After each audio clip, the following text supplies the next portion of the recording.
What's going on, folks? Ted from Nerd Immersion here. Let's talk session zeros as far as it pertains to Tasha's Cauldron of Everything.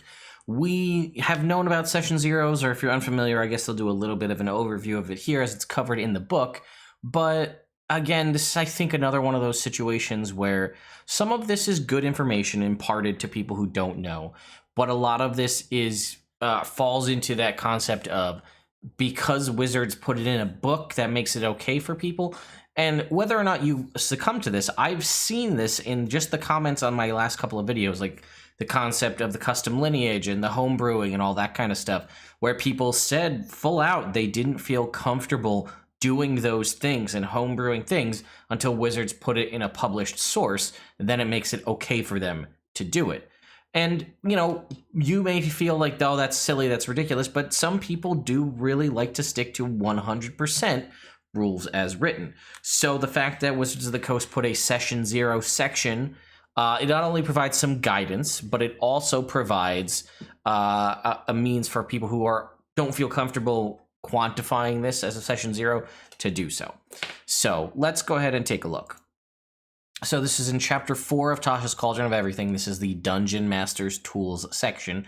And you may be saying to yourself, well, Tasha's Cauldron is a player book.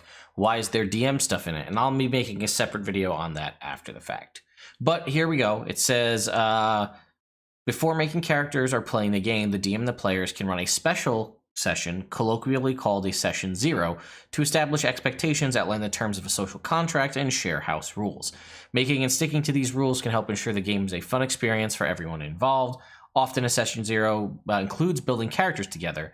As the DM, you can help characters during this process, blah, blah, blah. So it says character and party creation. Each player has options when it comes to choosing race, class, and background, though you may want to restrict certain options that are deemed unsuitable for your campaign, which is true, right? If you, for example, in my homebrew world that I run, traditional Dragonborn as seen in 5th edition do not exist.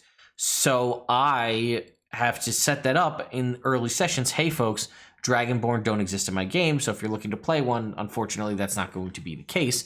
There is a supplement or, alternative versions of that, but the true Dragonborn as defined in 5th edition doesn't exist, and that's something that I outline up front, right? Or if people want to play clerics or acolytes of certain gods, and those gods don't exist in your world, then people need to know that so they don't come to you with a fully realized character for someone who worships Tymora and then find out that you have a different luck goddess or no luck goddess at all. So it says, are there multiple players in the group? You should encourage them to choose different classes, which is interesting to see this. So the adventuring party has a range of abilities. I feel like that's a pretty standard thing for people to understand, especially for folks who've played MMOs or other kind of video games where, party comp is kind of important, right? You don't want to have a party of all tanks or a party of all healers. That's obviously very different in Dungeons & Dragons because as we've discussed in several different videos and even just in the stuff covering this book, you can have what might be traditionally considered a tank class that provides other benefits, or what might be considered traditionally a squishy DPS class be a tank if you were to look at something like, say, the Blade Singer. Or again, something like a Divine Soul Sorcerer, which could have healing. So there's ways to work around that. It says it's less important that party include multiple backgrounds, as sometimes it's fun to play an all-soldier party or a troop of adventuring entertainers. And I don't think that that's inaccurate, right? The concept of a traveling band or a mercenary band or a band of brothers soldiers, that kind of thing, that's cool. That makes sense. But they're saying to encourage diversification of the party. I know I've been playing in a game, we played for about 20-ish, 30 or so episodes, and we had 2 wizards, but I was a blade singer and the other one was an illusionist, so we were vastly different in the spells we took and the way we operated in combat. It says the backgrounds they choose defines who their characters were before they become adventurers and includes role-playing hooks in the forms of ideal bonds, traits, and flaws. If a player chooses the criminal background, one of the character's bond is I'm trying to pay off a debt I owe to a generous benefactor. If that's the character's bond, you should work with the player to decide who that generous benefactor is and build relevant storylines into the larger campaign. That's a big one, right? The bonds and the flaws of characters as far as things designed by backgrounds are important. And I've realized as more time has gone on, more and more people stop, at least in my opinion, in my experience, the longer we've been playing in 5th edition, that people consider filling that out less and less. So people will take a background and they will focus purely on the background feature and the mechanical benefits and items it gives. I find people more often than not now, at least again in my experience, are not filling out ideals, bonds, traits, and flaws unless they're a new player because they see that as an option and they think they have to do it because they're in the process of filling out a character sheet. I think possibly this transition to digital character sheets as well is part of the reason. When you look at a printed physical character sheet, the top right-hand side is dominated by those 4 boxes. So if it's completely empty, you may say, oh, I should probably fill that out. But if you're using a digital sheet, it's kind of buried and hard to find. But to that point, right, if it says I'm going to pay off a debt I owe to a generous benefactor, there's the situations that I've been in with other players in the party where they'll have a flaw like this or a bond like that, and the DM asks them who that is, and they're like, oh, I don't know, I thought you'd figure it out. And it's just like, well, that kind of takes the whole steam out of the moment, whereas you could use the opportunity for the session 0 to sort of build that out. Now, maybe you don't want your character, maybe you don't want the other players to know this about your character, so you might have to decide to do this separately with the DM, but again, use these to your advantage. So then it has a section here on party formation. During session 0, your role is to let the players build the characters they want and help them come up with explanations for how their characters came together to form an adventuring party.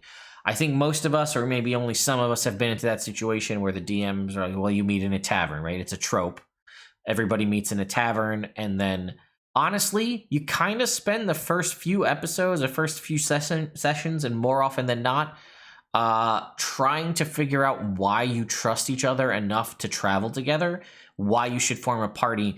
And it's weird. It's a very weird metagamey scenario because you guys want, like, ultimately the group wants to form a party because you want to do the adventure, but you also want to stay true to your character who wouldn't just jump right into this new relationship for no reason. So building this up ahead of time and figuring out how the party came together and all that kind of a thing, that could be really interesting and a great thing to do in a session 0 so that when you actually dive full into gameplay, it's been established how everyone knows each other, so that way we can just get into the game itself. It says, here are some questions you can ask players as they create their characters to get a sense of the party's relationships. Are any of them related, right? Are they sister, brother, cousin, uncle, grandfather, granddaughter?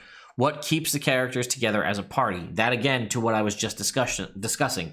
I have an evil campaign, and we kind of brought this up in the game itself, and the whole reason that our party travels together as a group of pretty much fledgling villains and all really just terrible people because it's an evil campaign is we cause more chaos and do more mayhem as a group than we do separately. While we all can do our own thing separately and cause problems and have split the party in various situations to cause issues, right? I want to go deal with some, high diplomatic situation where it's all social encounters and the barbarian wants to just go bash heads in. We can go our separate ways, but as a group whole together, we are able to do a lot more damage to the world and cause more chaos as a group with all of our skills combined. And for us, that's the reason why the characters are together as a party. What does each character like most about every other member of the adventuring party? Again, maybe the evil campaign's a bad example because we don't really like each other. We're just kind of associates. But that's something to consider, right? If you have a game that's just starting, or even some of these questions are good to ask, even if the party's been together for a while. I might even post some of these to my group that has been playing for 106 sessions at this point. What's keeping you guys together? If you had to decide what's your favorite thing about one of the other party members, what would it be? Just to help build out that camaraderie. And then, does the group have a patron? I already did a video on group patrons. It came out yesterday. I had mentioned that I had been starting a new campaign with my wife and her friends, and we brought up the concept of using a group patron, and no one could decide whether or not they thought it was a good idea, and that ended up derailing the session 0 for about a half an hour while we tried to figure out what it would be, and then ultimately we didn't pick anything. And it says if the player's having a hard time coming up with a story of how the characters met, they did provide a table with 6 options. You could obviously expand this to be an immensely large table. This could go all the way up to a percentile easily. or just provide options. You as the DM, if you're worried that the players aren't going to come up with something, or you want to help steer them in a direction, maybe you come up with either a table like this where they can roll randomly, or a set of options that they can choose from, options A, B, and C. Based on what you guys have told me about building your characters or high concept stuff we've talked about before the session 0, these are how I think your party could have met easily. Let's discuss. And we can see here, right, they grew up together. That's always a good one. People from a small town, they know each other, so they're friends. They've united over to overcome a foe, right? The enemy of my enemy is my friend, and what brings people together more than fighting a common threat. They're brought together by a benefactor who wishes to support their adventures or sponsor them. Again, group patron concept. A funeral brings them together. That's a really interesting concept. Someone they all knew separately dies, and they all come together to meet at that funeral. A festival, kind of on the happier side than the funeral. The same thing. They all come, maybe they come home, or they're all in town for a certain festival. Or they find themselves trapped together. This was sort of the whole concept of the Out of the Abyss campaign. Everybody is prisoners, and you need to escape. So it makes more sense for you to work together to escape, because you'll have a better chance of doing that as a party than as individuals. And then there's a section here. That's pretty much it, I guess, for session 0, although there is some stuff here, so I guess I'll keep reading, right? It says running a game for one player. A DM running a game for one player should spend part of a session 0 working with that player to come up with their character's backstory. You might need help. You need to help the player run the sidekick, and they're giving the option. We'll do sidekicks in another video. And should make sure the player understands the functions and limitations of a sidekick. Sidekicks are stalwart companions who perform tasks in and out of combat. Ideally, a sidekick's abilities should complement those of the main character. For example, a spellcaster makes a good sidekick for a fighter or a rogue. And then here they have a little option here. During a festival below, one of the walking statues of Waterdeep, young friends dream of embarking in adventures together, right? These are sort of the kids from Waterdeep Dragon Heist, so that kind of makes sense. And then they talk a little bit about the social contract, which is a very real thing, and it definitely is a good thing that you should do. So let's talk a little bit about it. Because, these are things that you need to establish up front, because you might have an idea for your campaign, whatever it might be, and that might not be cool with certain folks, or they might be okay with it, and then that's the thing you can go into, right? So D&D is first and foremost meant to be a fun-for-all experience, which is true, right? If one or more participants aren't having fun, the game won't last long. And that's true too, right? If you have a group and 3 out of the 4 people feel like they're engaged, constantly talking, role-playing, doing all this, and the 4th person's always just disconnected, on their phone, not paying attention, doesn't feel invested or interested in their characters or the game, then they'll often either want to quit entirely, maybe change characters, stuff like that. So you want to make sure you're keeping everybody engaged. So it says session 0 is the perfect time to figure out what they're hoping for, as well as topics, themes, and behaviors they deem inappropriate. Out of this discussion, a social contract begins to form. Sometimes it takes shape organically, but it's a good practice to have a direct conversation to establish boundaries and expectations.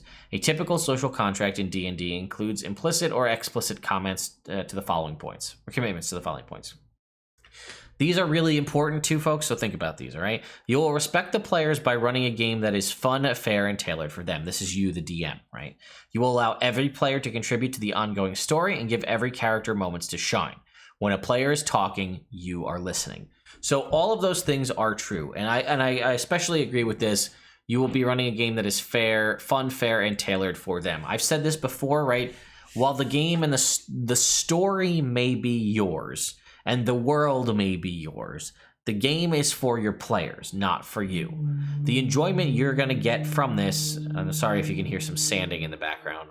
I've got some work being done upstairs. The game is for you. So, I'm sorry, the game is for them. I got a little distracted there. You are the one, the arbitrator of the rules, coming up with all that kind of different things. But ultimately, they're the ones playing in it. They're the ones experiencing it. So the game should be tailored to them and should be fun for them. If you want to tell a story that's very specific and doesn't involve play, like you want it to follow a specific path, I'm going to say write a book, right? Make a comic, write a short story. If you want to tell a story and you want things to play out exactly a certain way, then don't make it a campaign, make it a story that you write. I've played in these kind of campaigns before, and they are so disheartening, upsetting, and ultimately everybody feels kind of cheated because you wanted to do a certain thing as your character, but that didn't fit what the DM's narrative was in their head. So they said, no, that doesn't happen. This is impossible. You can't do this. Doesn't even frame it in a way that makes you think maybe you rolled and it didn't succeed. Just flat out tells you, no, you can't do that because that doesn't fit what they want you to do. They want you to go to this place. They want you to respect this NPC. They want you to talk to this NPC. They want you to love this NPC and be best friends with them. And you just don't, and that doesn't fit their story, so they say it doesn't happen. That sucks, right? That feels like, why am I even bothering to play this? If you just want to tell your story, write a book. Don't make it a D&D campaign. I can't stress that enough. I've watched a campaign that was seemingly starting off fun, completely disappear and deteriorate over the course of 3 sessions because of that. People wanted to do their own thing. It went in the face of what the DM had in their head as what the story should be. And then everybody just quit because they're like, this isn't fun. I don't want to play in this game. And then it says the players will respect you and the effort it takes to create a fun game for everyone. The players will allow you to direct the campaign, arbitrate the rules, and settle arguments. When you are talking, the players are listening. Again, I can speak to this one with very much experience. That's worded poorly, but it's true. The amount of times that I'm talking, describing a scene, and maybe I'm having a conversation as an NPC with one character, and other characters either at the table or online or whatever the situation is are completely disconnected and having a side conversation. So, and my favorite one is when I literally need to explain what I just said to those characters again because none of them were paying attention. That is just the most frustrating. And it's just like, and they say, well, what about this? And I mean, like, you mean like I just explained to this side of the table the thing I just said and went through? You want me to explain it again because you guys were too busy having a side conversation amongst yourselves, or we're too busy on your phone, or if we're playing online, maybe you have I could see the window, the white screen open as you open a new tab to go surf the web while I'm trying to have a conversation. So that's my biggest issue that I have personally. That's like my biggest pet peeve is lack of engagement. When I'm playing a game, if my players, I can see they're very clearly disconnected and not absorbing what's going on. I want that investment. That's just a thing that I crave, that I want to see the players interested in what's going on. Even if it's not their turn, it's not specific to their characters, I want them focused on what's going on, because then I don't have to explain it. And yes, I understand the concept of like, well, my character's not there, so I don't want to pay attention.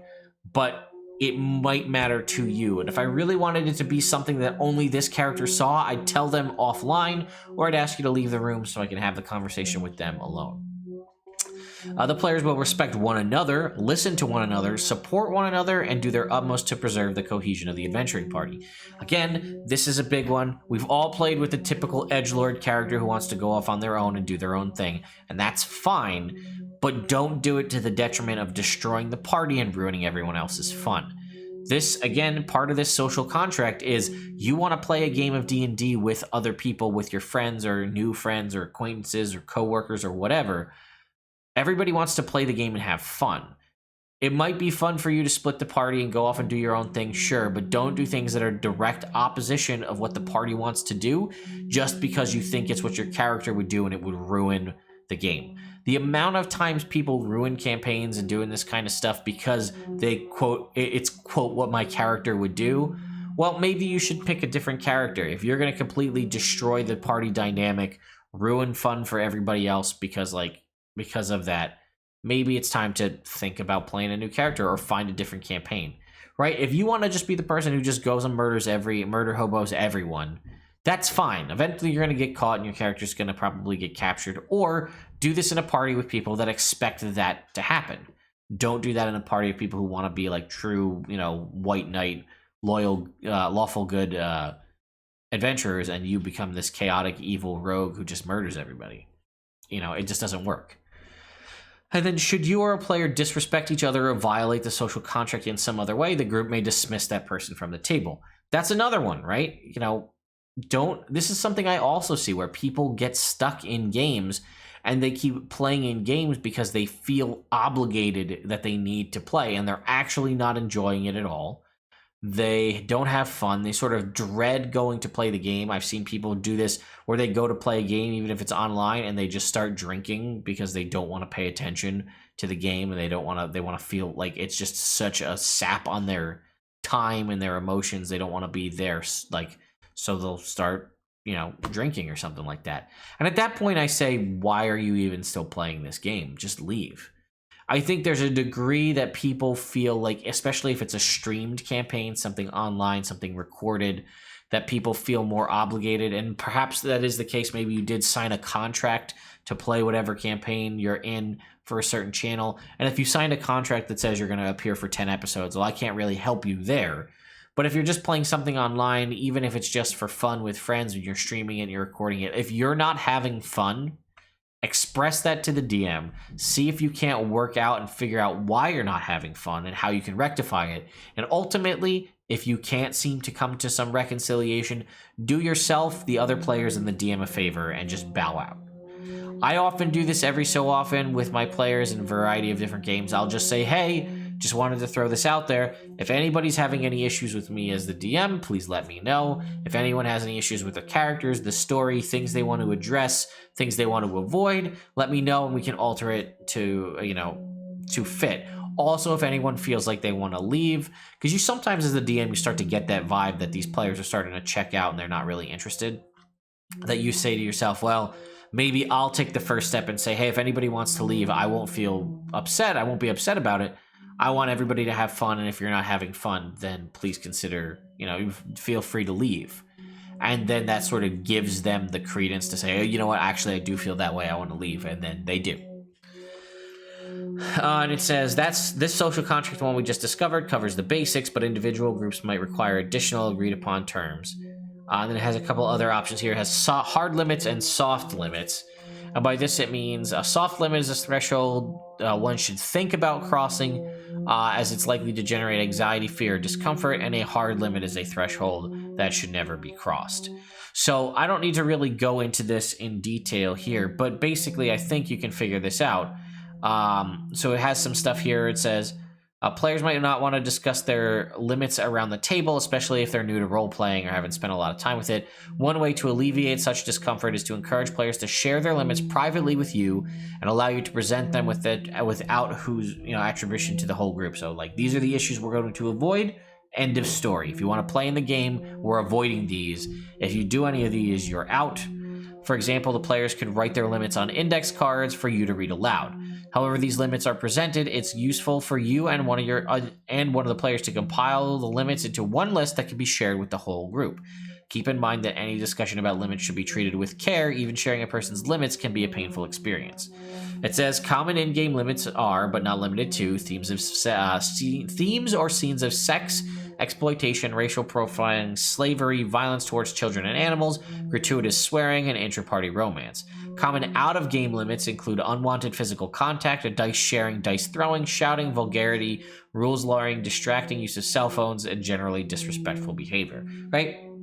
I think all of those make sense, right? People don't want to deal with a lot of those things, especially in game. Now, I'm not going to say that if you desperately want to use some of those issues in your game or address them in your game, you're welcome to do that. It's your game. You can do what you like. But you need to be very clear and very explicit up front with your players that this is going to deal with adult themes or these kind of things. And if people aren't okay with it, you need to be willing to either find new people to play or just avoid those topics altogether. It's a pretty common thing, right? Most people are willing to allow a lot of fun stuff to happen and a lot of crazy wonky stuff in a D&D campaign. But as it states right there are hard limits, right?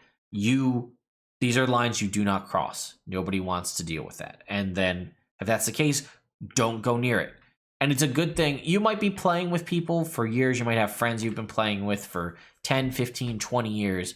I still would recommend doing this anyway, because maybe, even though they're your friends, maybe you didn't know that all this time they had an issue with a certain thing and they were, you guys were so close, they didn't feel comfortable doing this because they thought, other people in the party or other people in the group didn't seem to have a problem with it. So they didn't want to express their fear or their, their sort of issues dealing with these limits. So doing this ahead of time is a good idea, just to get things off the table. Hey, we're going to avoid these topics. End of story. We go near these topics, we're going to stop. If you bring up one of these topics, as we've discussed as this, you're out of the game. End of story, right? And even the out of game ones, right? Like unwanted physical contact. That's, I think, a pretty common one. But dice sharing can be a big one. These are my dice. I don't want you to stick your hand into my dice tray and start using my dice. Either have communal dice, bring your own dice, throwing dice at people across the floor on the, whatever. Shouting, vulgarity, rules lawyering. Obviously, certain people like to rules lawyer in certain campaigns. That's recommended or welcomed. Hey, help me out with the rules. I don't know the ruling on this. And that's fine, right? Certain games, they have no problem with that. Distracting use of cell phones. Again, another one, right? Some people are using the D&D Beyond app or some character app on their phone, which if that's what they're using and you allow them to do that, then you have to be willing to let people look at their phones because that's where their character sheet is. There's a difference between using it to reference your character sheet and like using it to text and be completely disconnected from the game. Things to consider, right? And it says the discussion of limits is important because DMs and players can have phobias or triggers, right? An in-game topic or theme that makes a member of the game group feel unsafe or uncomfortable should be avoided. And rightfully so, right? I mean, if you have a phobia or a fear or some trigger based around something that happened to you in your life, chances are in a fantasy world, you don't want to experience the same thing. But then again, in your game, maybe you want to have a character who can face that fear that you have. If you have arachnophobia, you're deathly terrified of spiders, right? So maybe spiders aren't something you want to deal with in game. No spider enemies, no spider themes, whatever. But maybe, alternatively, you have a real life fear of spiders, but you want to live through your character, vicariously through your character who's not afraid of spiders, who can fight and defeat spiders, and that's a cool thing for you. So just again, because you have a real world phobia or trigger doesn't necessarily mean you don't want to, deal with some of those thematics in the game. You might be okay with it, but again, no one knows these things unless you have that communication up front. And it says, while session 0 is a perfect place to start this discussion, it might not be the only time that this is addressed, right? You might find things as time goes on. People might experience things in real life that change the way they feel about certain aspects of things, so you might have to alter that. And then it also has a section here on game customization. It says, in addition to shaping these kind of characters and figuring out the social contract, the Know Your Player section in the introduction of the Dungeon Masters game provides guidance for doing so, how to base things based on certain player archetypes. We can talk about that in another video. To help identify what type of players are in the group, you can ask each player any or all of the following questions. Which of the 3 pillars of adventuring are they interested in most? Combat, exploration, or role-playing? How much humor do you like in the game? What level of technology do you prefer? Do you enjoy solving in-game puzzles and riddles? Do you like to track experience points, or would you rather have your characters advance in level when I tell you to? Some people like to see the experience points tick up. People that play video games and other RPGs like to see that and know, hey, we're only 50 experience away from level 3, right? That's awesome. Some people are like, whenever it feels right is fine by me. Some people hate in-game puzzles. They'd rather solve them with just dice rolls. Some people like having actual puzzles where they need to think and use their real-world brain to figure things out. Some people like to have high magitech, gunpowder, arcano-mechanical armor. Some people want just bows and arrows and swords. Some people love to have puns and humor and be like a really silly game. Some people want super serious. More often than not, I feel like the humor finds its way into the game regardless, but different groups, different strokes for different folks. And then house rules, right? This is another option. If you have house rules that you use, establishing them in the session 0 is the time to do so, right? It says house rules are presented as experiments, and time will tell if they're good for your game. If you introduce a house rule in session 0 that turns out to have adverse effects on people's enjoyment, you may jettison it or revise it. Remember, the goal is to ensure everyone has fun, right? For example, I like to have, if people are wielding a weapon, a two-handed strength-based weapon with 2 hands, they add 1.5 times their strength modifier to the damage to help improve strength's overall lack of power, as it were, in the game, as dexterity is a very useful ability score. Strength is kind of weak in comparison. So that's the thing I do. I also provide people extra languages for positive points of intelligence modifier. Those are house rules that I use. I make sure I establish those up front because, hey, that might change the way you think about whether you put your points in charisma or intelligence. You want to have more languages, you want to be more charismatic. That can impact your decision, so I make sure I establish that in session 0. So Anyway, folks, this was probably a lot longer than this video needed to be if I was just covering what was written in the book, but I did think it was worth giving you my own personal opinions and thoughts on the various issues and things presented here based on someone who's played a bunch of D&D and ran even more D&D over the course of my lifetime. So let me know your thoughts on the Session Zero. Did you need to know this? Was this new information for you, or was this just sort of reaffirming stuff you already did? Thank you all so much for watching, and I'll see you all next time.